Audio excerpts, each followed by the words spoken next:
Reclaim is a podcast for women, by women, on conversations that matter, with your host, Thais Sky. Together, we will explore the questions of what does it look like to reclaim our sovereignty, our worthiness, our voices as women in this messy world. No topics are barred as we offer roundtable discussions on life, spirituality, politics, and what it means to be a woman in the modern age. Let's do this.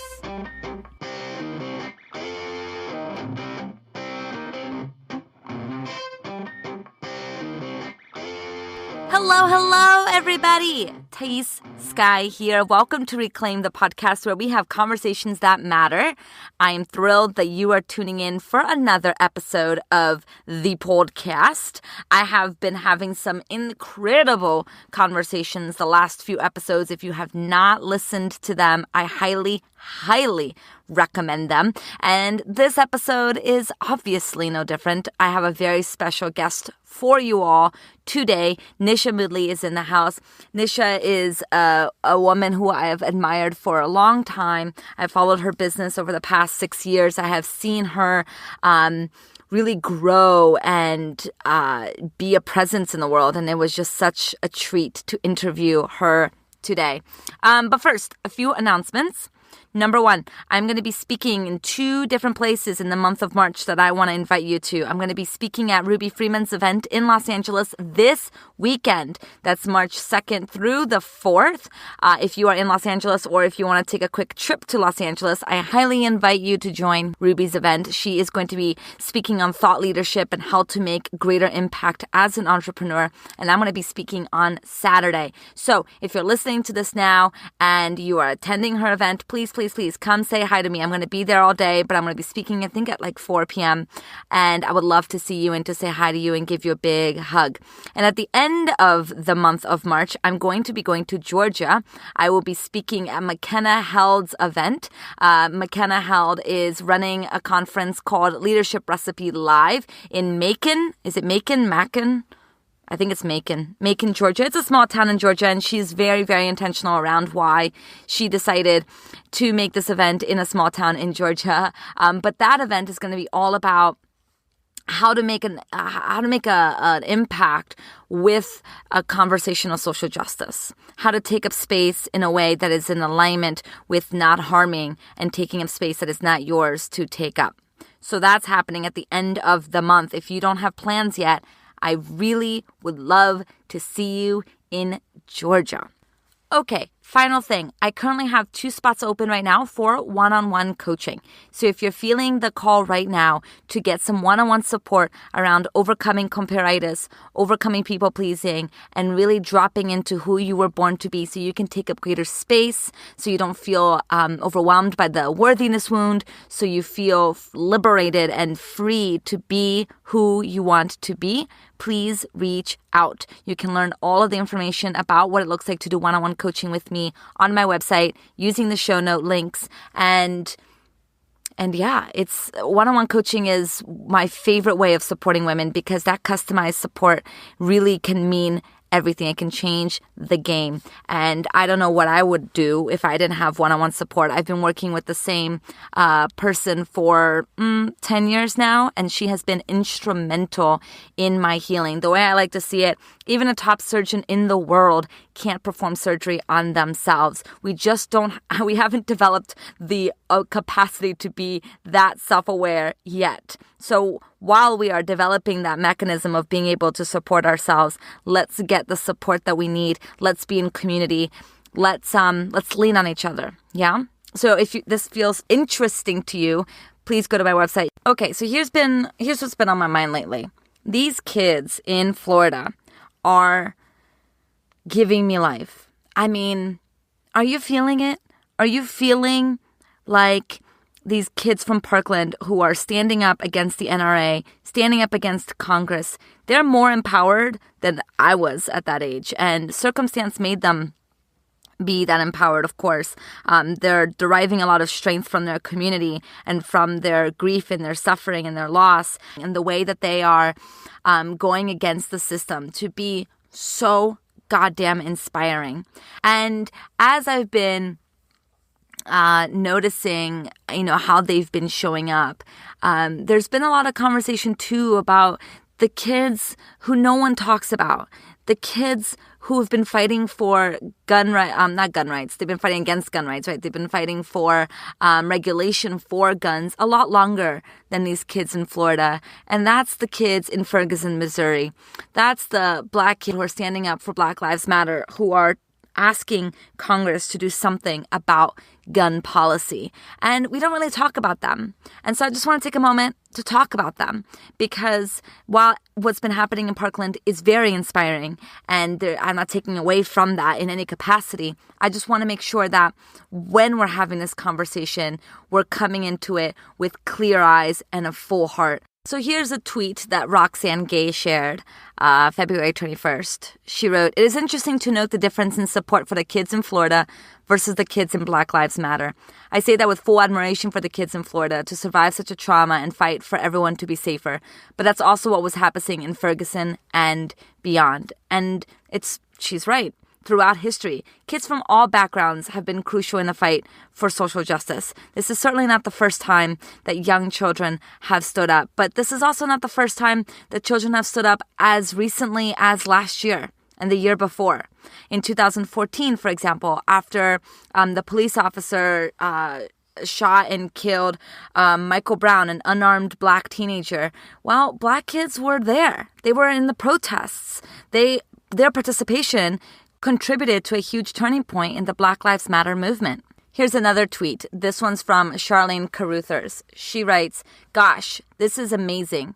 And I'm not being sarcastic. I have to be honest and say that I'm a bit taken aback and a bit hurt that those of us who are in the streets in the past 5 years for Black lives didn't receive this type of reception or public support." There is obviously a difference in how America responds to Black communities versus white communities. And there's a disparity in the public reaction. And as we're nearing the end of February, which is Black History Month, I think it's important that we talk about this. Here's what Patrice Cullors had to say. She's a co-founder of the Black Lives Matter Network. She says, "White people get to be everything. They get to be victims. They get to be heroes. And Black people, unfortunately, continue to be criminalized for our moments of courage, for our moments of mourning and grieving."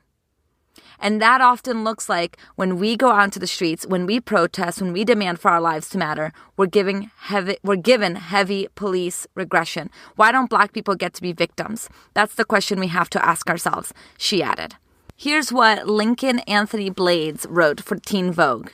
He wrote, "Young Black people have been fighting to save lives through gun reform laws for years without the support and energy given to the Stoneman Douglas students. In fact, Black youth who've been passionately advocating for gun control measures have been demonized, obfuscated, and overlooked." So, notice how that lands with you. Notice how that lands with your understanding of the conversation that's being had right now around gun control and gun policy. And just notice that underneath the outrage, there's also injustice. And that's, again, not taking away from the very righteous conversation that has to be had around gun policy and gun control in this country. It's just also adding a layer of nuance and something to sit with and consider. All right, let me bring on Nisha Moodley. Here is her bio. Nisha Moodley is a women's leadership coach, the founder of Global Sisterhood Day, and a new mother. Her work is driven by a belief in the immense power of sisterhood to help us expand our individual and collective freedom. She works with women who feel a deep calling to offer their hearts and hands in service to humanity, and through their work together, her aim is to support them in embracing their innate brilliance, expanding their freedom, embodying their leadership, and aligning their actions with the change they want to see in the world. Her work blends years of interest and study in spirituality, holistic health, coaching, and family systems. She's been a coach for 10 years, leading mastermind groups, online courses, and over 30 retreats. You can learn more about her work at nishamoodley.com. You can also find her on Facebook and Instagram at Nisha Moodley. And all of that information is also available in the show notes.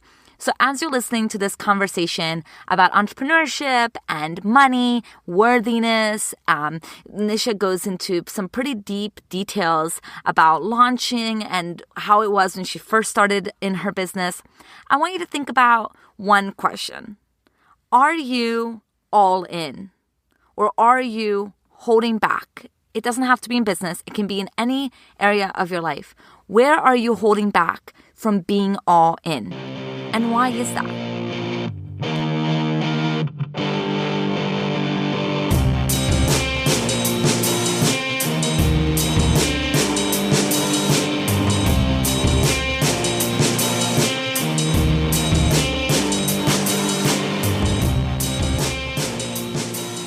Hello, Nisha Moodley. Welcome to Reclaim. Thank you so much for being here with me today.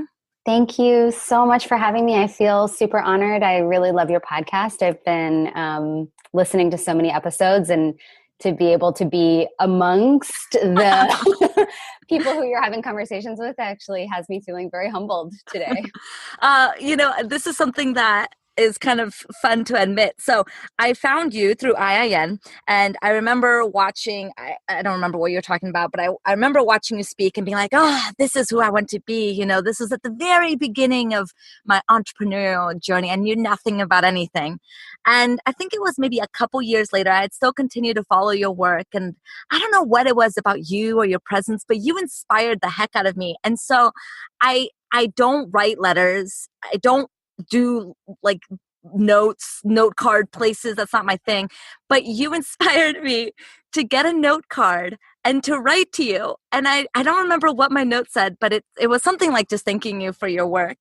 And I think the greatest moment was you found on Facebook and you responded and you said thank you. And, again, when you're at the beginning of the journey and you see people that are further ahead than you kind of put them on this pedestal of, oh my gosh, they are just up there. And so the fact that you took the time to thank me was such a beautiful gift for me in realizing that we're all just human. There are nobody above you. There's nobody better than you. We're all just walking each other home, and some of us have been here longer and may have a bigger platform.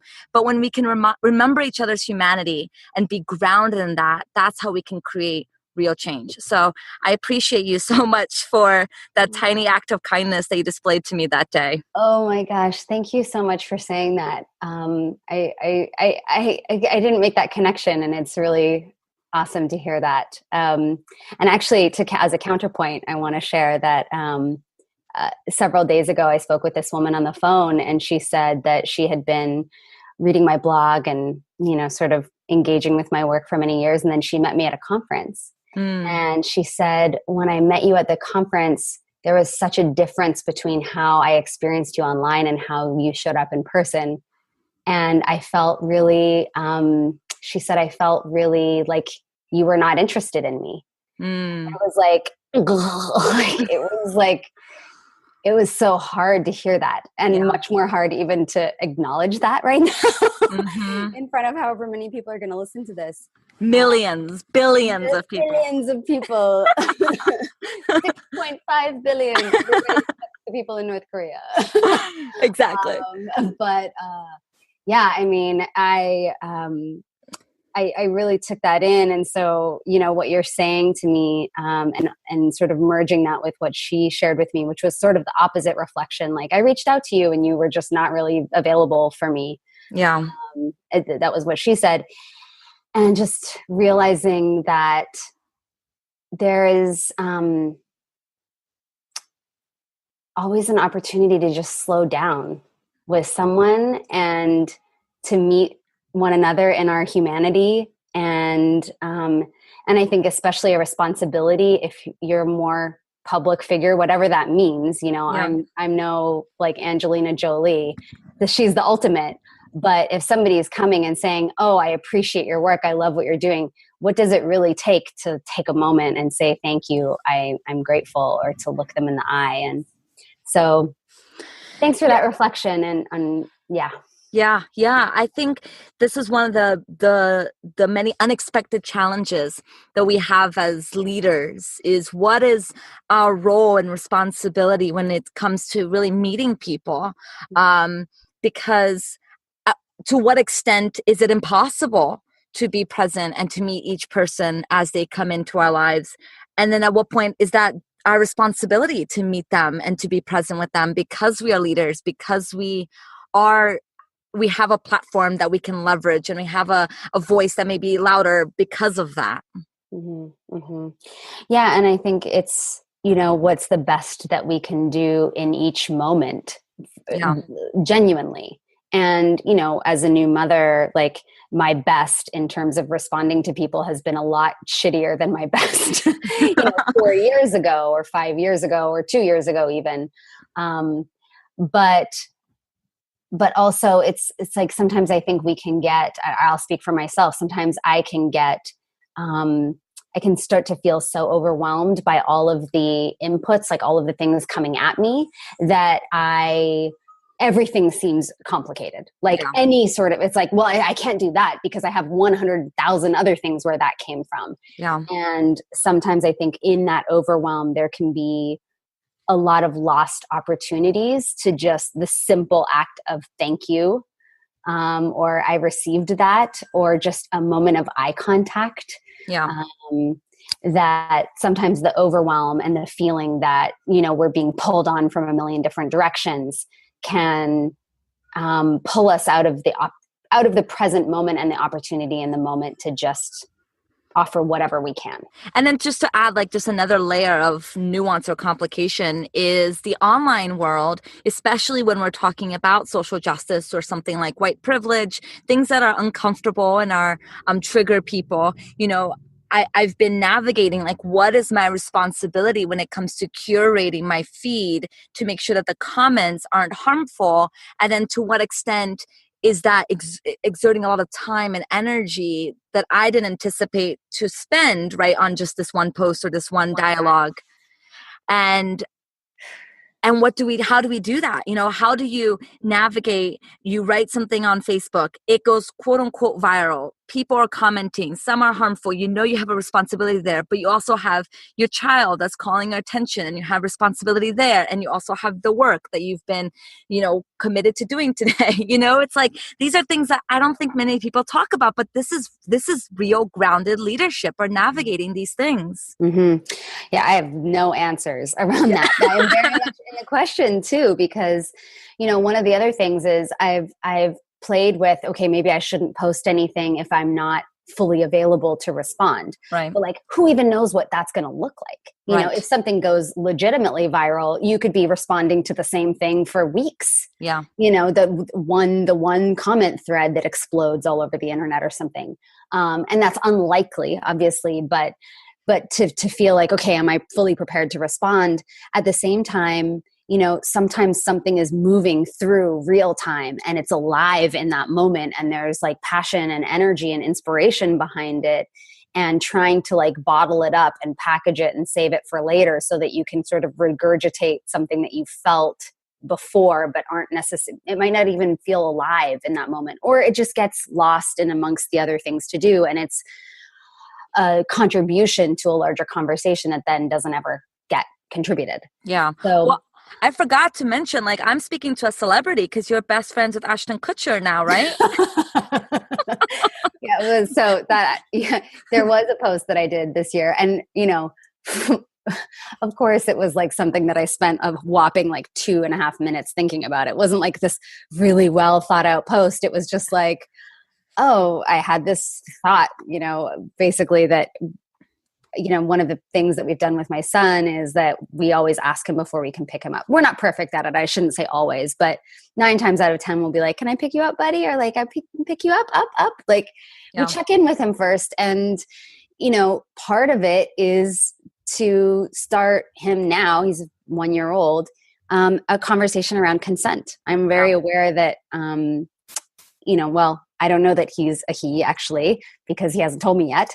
But my child is, people would say, are you having a boy or a girl? I'm like, penis? Right. I know that. Can't answer the rest yet, really. We need, side note, we really need a gender neutral pronoun. We do. What year is it? Yeah. It's 2018. Come on. We really need to get it together. Maybe it's on us. Yeah. Anyway, I'm aware that I might be raising a boy. Yeah. And I feel a responsibility to help him learn consent, learn how to be with anger, how to dance with anger. There's a lot, there's a lot that I think any parent has to teach their child. But, if I am indeed raising a boy, consent has to be in a particular way an important part of our conversation, because he's like white presenting male. Yeah. As far as I know. And that comes with a lot of privilege and a lot of responsibility. Yeah. And so anyways, I did this post, and it was a picture of me and my kid. And I said, we ask him before we pick him up. And then I put hashtag and rape culture. And oh man, next thing I got a call from someone from Yahoo, and I was like, okay, sure, we can have a conversation. And that kind of got distorted a bit. Like my sentiment behind it, and it was sensationalized. Let's put it that way. It was sensationalized because it was for a clickbait article. Yeah.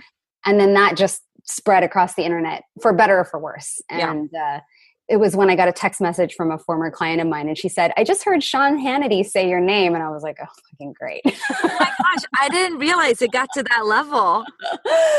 I mean, I think it was, it's like a passing thing, but I just didn't say yes to any media requests after that, because I honestly didn't know how to handle it. I was like, do I double down on, do I say yes to the media requests? Do I have this conversation? Do I bring this conversation to the fore? Like, this is an opportunity. Or I had at the time a 6-month-old baby and a business to run, and I need to make money and feed my family. And like, there's also a responsibility over here. Yeah. And also I have clients that I have a responsibility to show up for. Like, I had responsibilities, and it was really tough. In the end, I declined the rest of the media requests. And kind of the reason was I felt like I was either preaching to the choir or just reconfirming what the people who already wanted to think that this was ridiculous and children are our property, and why the hell would you ask a baby if they wanted to be picked up? Like, I'm not going to change those people's minds likely. Right.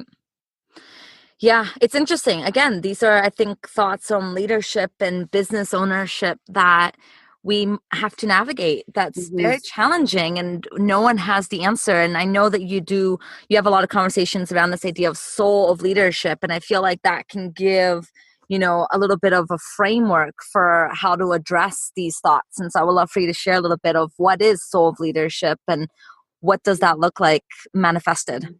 Yeah.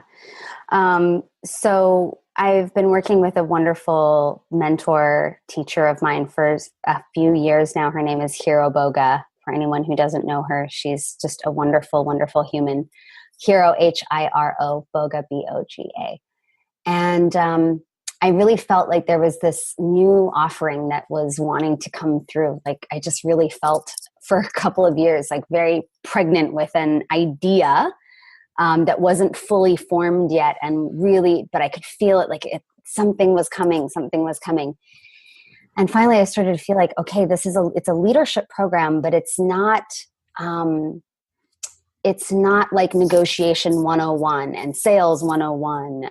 It wasn't a how-to program. It was an embodiment program is what I felt. And so I called it Soul of Leadership, but part of the process of creating it was working with Hiro and connecting with the actual soul, or as she would say, the deva of leadership. And so in meeting, it's sort of like if I were to meet you, Thais, and, forget about what I had read about you online or any of the blogs that I've read, or, a friend of mine who's friends with yours and says great things. Like, if I just put all of that away and saw you on an essence level, like on a soul level, and just connected with you without any of the story or decoration, there's a different experience that I'm going to have of you than if I'm like piling all of these identities on you, or, perceptions that I have of you. Right. And so with working with Hero, I was able to connect with the actual soul of leadership and realize this is leadership itself. There's all of the things that we have projected onto it because of our conditioning and the society and cultures that we've grown up in. And then there's what it is, leadership, on an essence level, on a soul level, on an energetic level, which is totally different. And I could feel that leadership, what hadn't really on an essence level or an energetic level, had nothing to do with hierarchy at all. That in fact, like, we are all innately born with a capacity for leadership. We are all actually innately born as leaders, because being a leader is about caring about something and then taking that care through our actions. So who doesn't, I mean, let's say most people have that. Most people have the ability to care deeply about something, and then to carry that through in our actions. And so Soul of Leadership, the course, and now what I know, the soul of leadership, and truly in a way what leadership to me is all about, is about embodying integrated, holistic qualities of leadership that have us be sovereign within ourselves and the best stewards of the work that we are called to do in the world. I feel like this is deeply anti-patriarchal, inherently, because of its anti-hierarchical lens in which you see the soul of leadership manifest. Well, yeah. And the beauty is that, a lot of the people that I end up working with are people who don't actually often see themselves as leaders. Like, they might feel called to create something, to contribute to a cause, to build something, and often feel a bit bewildered by that calling. Like, who am I to do that? Isn't there someone else who's already doing it, or doing it better, or is more, I don't know, has better graphics, or a better body, or a better, a voice, and so in having the opportunity to work with these people who don't necessarily see themselves as leaders, but feel called to contribute to the world in some way, it's awesome to be able to really, for myself, know deeply that leadership isn't about hierarchy, and then to help shine a light on that, and and help others have that direct experience of realizing it's not that I have to see myself as, oh, I'm as important as that person, right? But oh yeah, wait, there's no such thing as a more important person. Yeah, which to me is a much truer freedom than believing, oh, that person has created this incredible thing and they are worthy, and let me recognize that I am also worthy, and so therefore I can charge a lot. Like, I love the work that you're doing, and that decoupling also worth from like what we charge. It's like your worth isn't defined by how much you charge. We are inherently worthy. It's amazing to see actually how much we've internalized this idea that if you are higher up in terms of achievements, in terms of success, in terms of money, then you are deemed as a better human. You are more deserving. You are worthier than someone lower on the totem pole. It's so internalized and entrenched, and it's so painful to see women get so deeply triggered and collapsed and tight around money and around what they want to do in the world, because they believe that they are insufficient just because their narrative doesn't look like everybody else's narrative.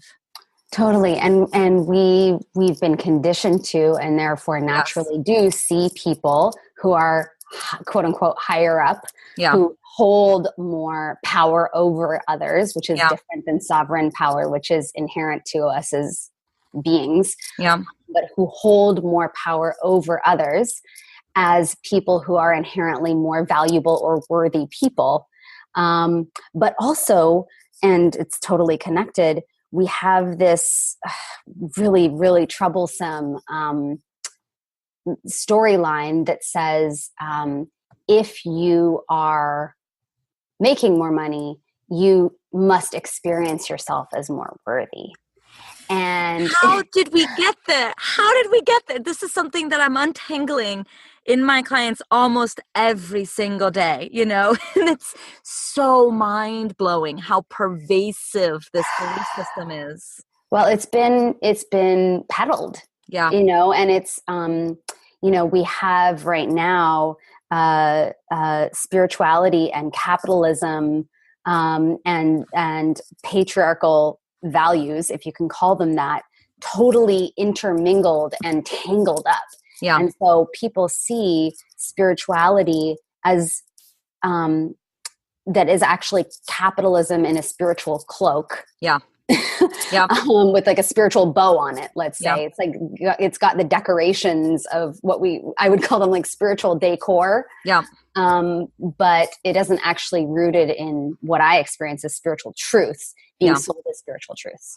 Well, it's actually interesting because before it was being poor is spiritual and anyone who is rich is unspiritual. But now I'm seeing in the self-development entrepreneurial space, it's becoming reverse, where it's the easier money comes to you and flows and manifests, the more spiritual you are. And if you're not making money in your business, then you lack some sort of universe connection. You're flawed in some capacity because you're just not as spiritual to be making enough money to survive. And people wonder why that is inherently racist. And it's inherently racist because what are you trying to say about people who don't have that? I listen, third world is a great example. So all of the people in the third world are less spiritually involved because they have less money. Being from Brazil, I also have this feeling like my country is revered. It's sexualized. It's like beautiful women come from Brazil, but it's also third world and developing and below and not spiritual and not enough, not sufficient. And so Americans go to India, they go to Brazil, and they see these people living in poverty and they think, oh, I'm so blessed to come from such a, I'm so blessed. And it's heartbreaking because what are we really saying about our shared humanity if we're equating capitalism, spirituality, and morality? I think that we, well, God, it's so complex and there are so many layers of it. Because somebody asked me once, well, and if it's not true that if it's not true that we can just raise our vibration and elevate our sense of self-worth and then we'll call in money, then why does that seem to work? And I'm like, well, it works sometimes and it doesn't work sometimes. Yeah. And so, and it's nuanced, right? So sometimes in the same communities where they will accept that as the law of God, that if you value yourself more, you will make more money. That's somehow like a law of physics. Yeah. They also, in some of those communities, tend to churn out a lot of people who help other people make money. Yes. So then you just have a lot of people helping other people make money. And that's okay. There's nothing wrong with helping people make money. But if you're preaching a universal law, but then requiring that people walk in a certain particular way in order to fulfill, well, maybe it's not about the fact that it's a spiritual law, but instead the fact that they have walked this particular path of, I will teach other people how to make money and therefore I will make more money. Right. Which can be a little pyramid schemey. Yeah. But also I think that, there can be a lot of other factors and we want to put it on one thing. And, often when people are adopting that belief, okay, if I raise my vibration and if I know myself to be, worthy, I will make more money. Well, if they actually are coming to know themselves as more worthy, then they will probably come into deeper alignment with their work. And then that might actually be the thing that creates more financial abundance for them. Maybe they're just being more courageous in their work. Yeah. Putting themselves out there more consistently. Right. There are so many other things. And I think to take it down to making it a spiritual law. Yeah. Without actually looking at the reverse implications of that. Like, what does it mean for people who are not that? And then recognizing how deeply fucked up that is as a concept. Yeah. And listen, I gotta say, it's not like my hands are clean. No. There was a time that I would have said the same thing. Yeah. There was a time that I would have said the same thing, but we're learning. Yeah, we are. We're learning, we're evolving. I've been seeing your evolution. It's been really beautiful to see. I feel like that's the greatest gift that we can give each other, is that width to grow and to expand. And out of anybody who I think could be talking about this and talking about money, I think you have, I don't know, from the outside, I see money flow very easily to you in your business. And again, this is all from the outside, but I feel like you do very well in your launches and in your business, and it seems very effortless for you. And I'm curious if you have felt that to be true for you, and maybe how you've navigated money and the charge around money and the charge around how to price your products, et cetera, et cetera. Yeah, it's such a great question. So I feel like I've had it easy and I've not had it easy, right? And so I make a good living doing my work. I also have really high overhead. So I pay a team. I tend to spend a lot on my design, because part of creating something to me is like making it really beautiful. Like I'm such a sucker for beauty. And so I want to create a program that like feels really beautiful to be in. And I don't know, imagery means a lot to me personally. And so creating things that are beautiful, and that sometimes costs money because I'm collaborating with artists, I'm collaborating with people and then paying them well. and paying speakers, and it takes something to produce. So it isn't as easy as sometimes people perceive. Like they're like, oh, you must just like, money is like falling down on you and you never have to worry about money. And it's like, no, I have had so many stressful moments around money, especially since getting pregnant and having a baby, and times where I've paid my team and not paid myself, which is tough because my income is an important part of our household income. And there are many things that have made my work easier, including the fact that when I started out, I received a full scholarship for a full year coaching training program, which was a $20,000 program. And that gave me an incredible education in both coaching and also business. So I had a huge leg up from my teacher at the time, Brian Franklin and Brian Franklin and Jennifer Russell, giving me this very profound, significant gift that, I wrote an essay to earn it, but it was a gift. It was a huge gift. And so that instantly gave me a leg up and an education that a lot of people don't necessarily have access to. So that thing was made easy for me. And I know that other things are made easier for me. I have like some degree of beauty privilege. I'm in a considered conventionally attractive shape. But yeah, and so all of those things, right? I present physically in a way that, and also I had like a fairly famous boyfriend for several years, and went on a lot of really amazing trips that I probably wouldn't have gone on if he hadn't invited me on, or that we didn't have access to. And so every time that I would post a picture of that, like that looks like the lifestyle that I've created for myself. And yes, I created it, but not exclusively through my business. That wasn't exclusively through my business. That was through my relationship. So anyways, yes, money, kind of getting back. I just wanted to unpack that a little bit, because I appreciate you sharing that. Yeah. And so money. I have been really devoted to my work for 10 years, and really have put one foot in front of the other. And, when people say, I'm not lucky, I worked for everything that I had, I'm like, I am lucky, and I've worked for a lot of what I've had. I've worked diligently. I've worked consistently. I've managed to figure out how to do it in a way that doesn't burn me out, but that's something that I've had to figure out. And I've also had a lot of privilege.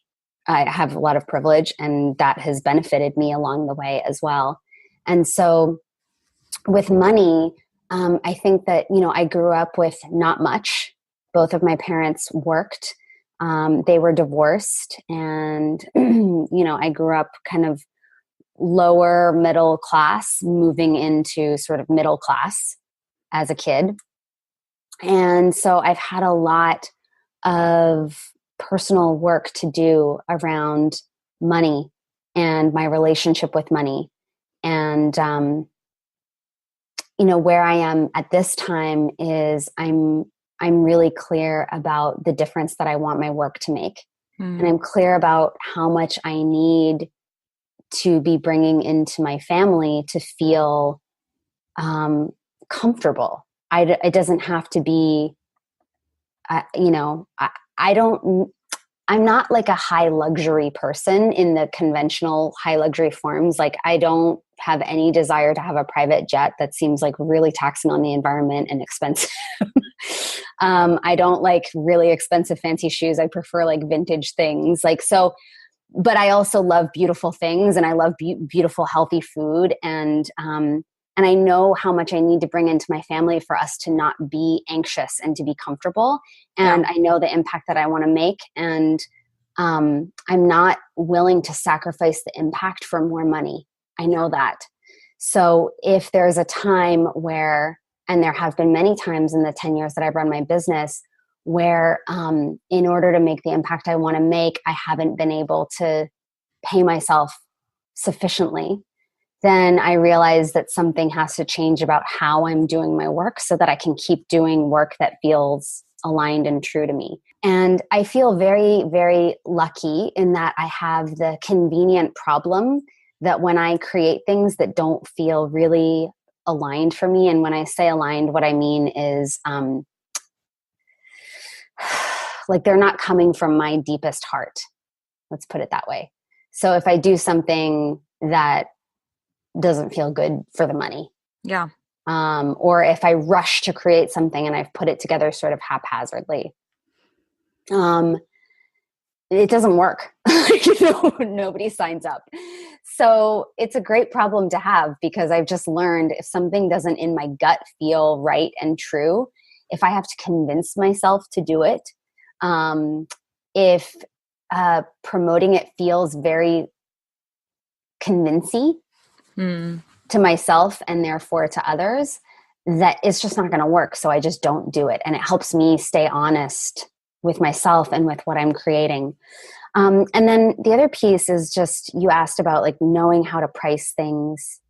It's such a complex question, and I still really sit with it. I still sit with it all the time. And, what I've come to at this time, which it still very much feels like I'm in the inquiry. It doesn't feel like like I'm ready to nail down my answers, but is that I really feel into what experience is it that I most feel called to create. Like, what is the experience? And then how much does it actually cost to create that experience? And then how much then do I need to charge in order to cover my bases and also to pay myself?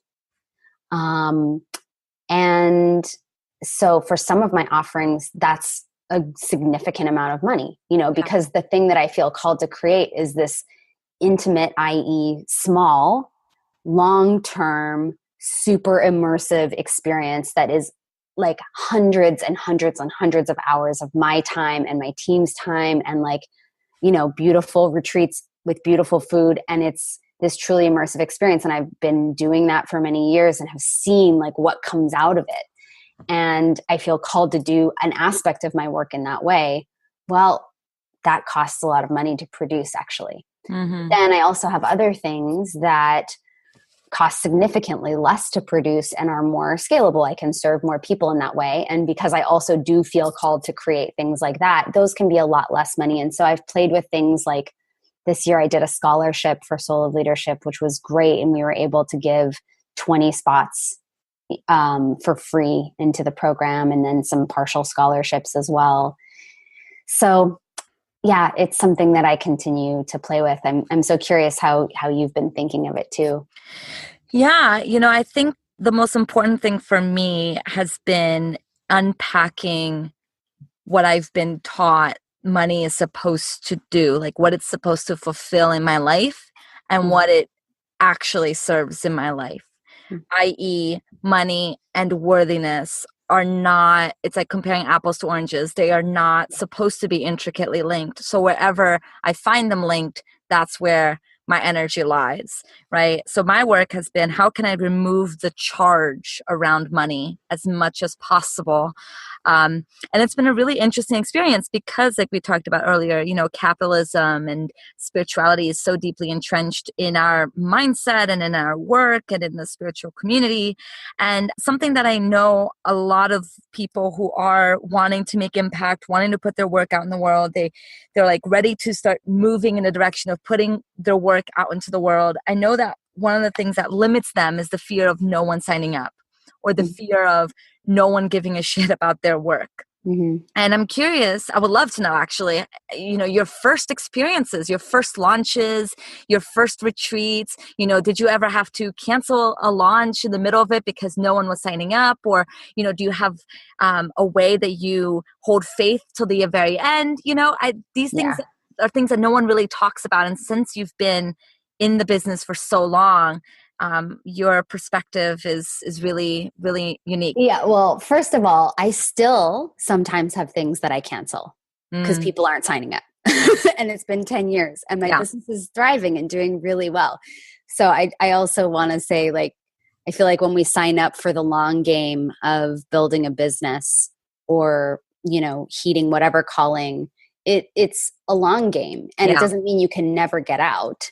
But like a partnership, like a partnership, it's not always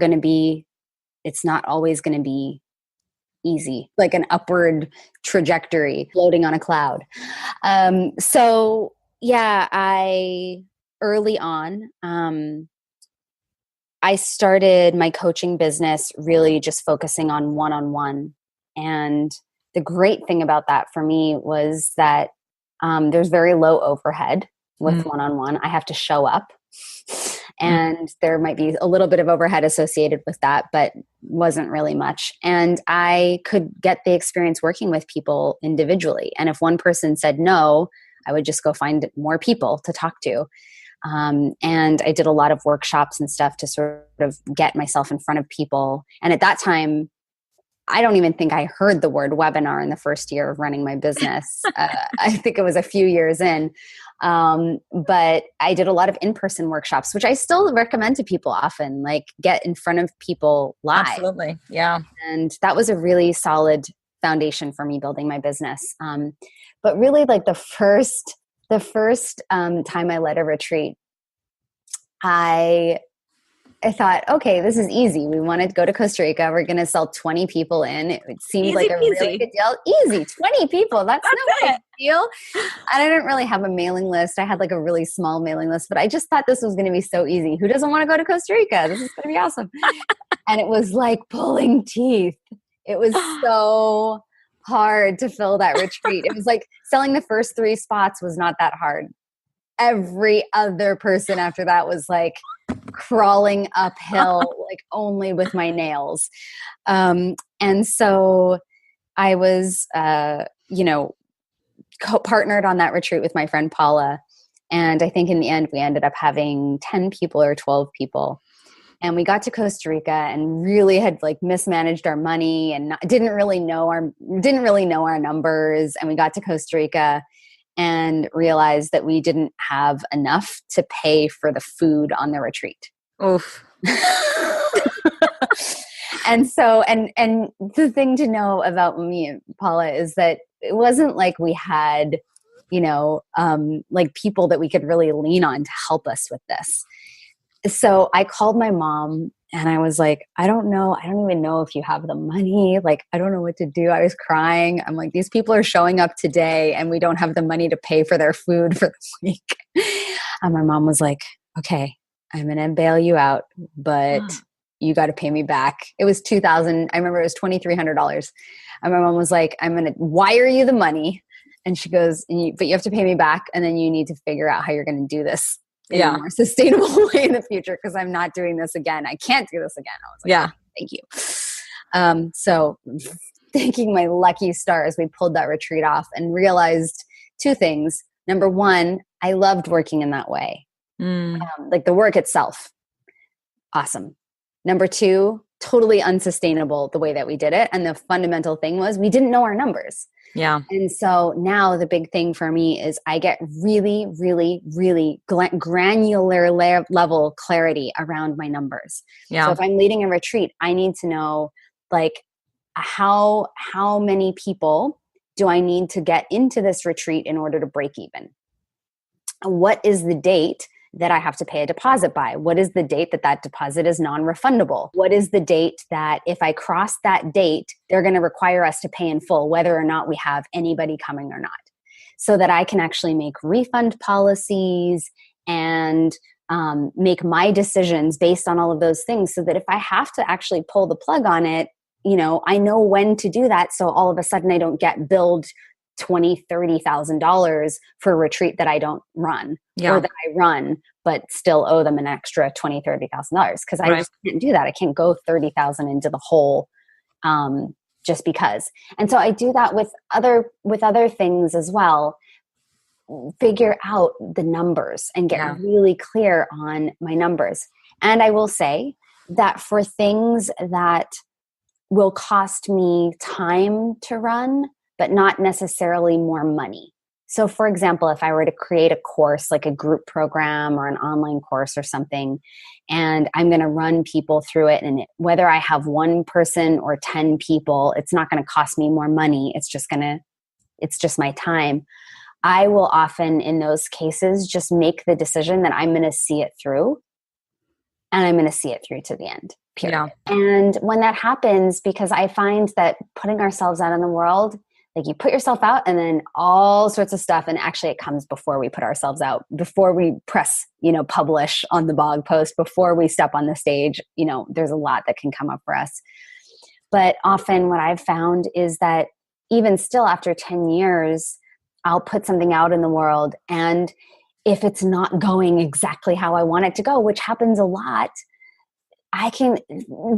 all the stuff starts to come up. Like, am I really going to do this? Why not? Does anybody really care? Am I even good anymore? Like, I haven't been writing it up, just all the things. And what I can then do is start to question whether or not I'm all in. And it's that limbo space of, oh, I'm not really in, I'm not sure. Maybe I'll do this. Maybe I'm not, maybe I won't. That I find is like, it's unworkable. It's like, I've got to choose. So if I start to feel that soupy, like I'm not sure, then that is when I'm like, I have to choose. And I'm either going to choose to be in, and I'm going to go all in, and all in looks like something different. So I don't want to say all in doesn't mean I'm going to blow the budget on Facebook ads. Like, no, sometimes it means plans have to change. I mean, I'm just a yes to the experience, or I'm out, or I decide I'm in until this date. And if X hasn't happened, then I'm out. Yeah. But staying in that wishy-washy, soupy space, I don't find helpful for me at all. So basically the soul of leadership can be, simmer down to one concept: shit or get off the pot. It's part of it. It's part of it. And, this leads to a whole other thing, which is that I really feel like when we're creating something, when we're putting something out in the world, the thing that I come back to all the time is, why am I actually doing this? So that I'm not getting caught up just in the numbers. I'm not getting caught up in my own identity crisis in it. But it's like, okay, I'm facing all of these internal stories and worries and fears and, whatever. And why is this coming out into the world? And why am I doing this in the first place? Yeah. And if I can come back to that, then it's not so much about being fearless or not feeling any of that discomfort. It's that I can find the place where I'm willing to feel that discomfort. I'm willing to feel that fear so that I can do this thing that I feel so called to do, because that's the way that I feel called to contribute at this time. Oof. That's some powerful shit right there. Yeah, I think fearless is a lie. Absolutely. I think it's if the goal was to be fearless, I wouldn't do anything. Yeah. Frankly. And also I think we demonize fear too. We make fear like the bad thing. And, fear makes sure that I don't cross the road when there are cars flying in both directions. Yeah. Fear isn't a bad thing. Fear is sometimes, when I listen a little deeper, it's just a scared child part of me that wants to be heard and acknowledged and included and held within me, and not something that I need to crush or smash or suppress. Yeah. And I feel like this is also something that our culture benefits from. It benefits from the narrative of fear, and this idea of being fearless, because no one can be fearless. So everyone feels on some level like they're not doing good enough, right? It feeds right into that wound. And then they don't have to show up at all. And isn't that great, Well, and of course, who's poised to be the most fearless?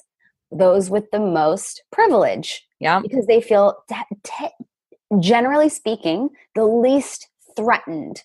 Yes. Right? The least vulnerable, the least threatened.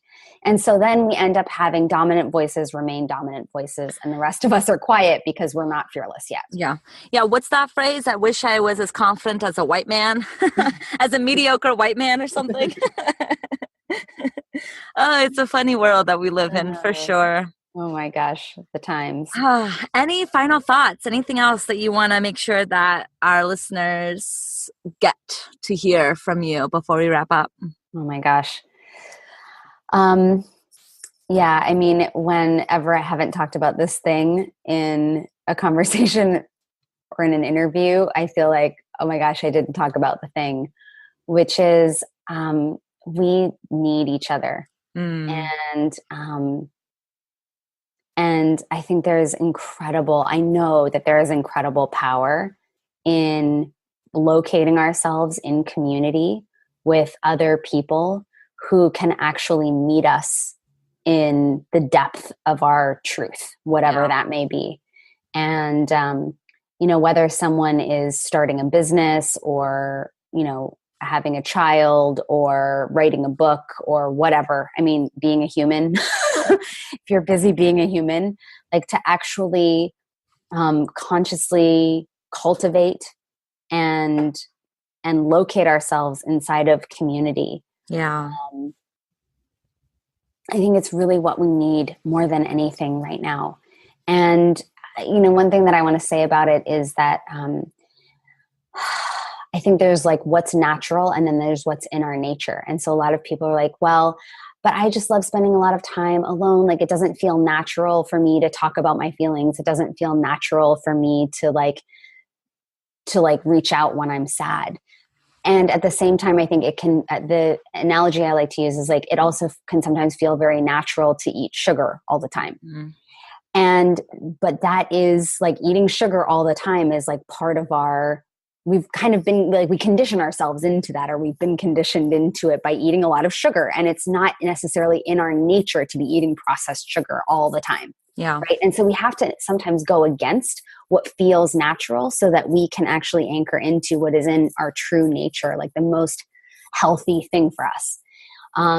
In similar ways that it can feel natural for a person to go back into an abusive relationship because there's just so much love and it's so comfortable and it feels right. But we sometimes have to go against that, what feels natural, to like nurture what is in our truest nature, which is to be loved and safe and belong. Yeah. And so similarly, when we're going through hard times, I think that if we were living in more communal structures, the way that we used to, and in many parts of the world still do, if we were despairing, sad, overwhelmed, scared, whatever, there would be somebody to notice, to feel that, and they would come and get us, check in, want to know what's happening with us. And it's so easy to isolate now because we don't live like that anymore.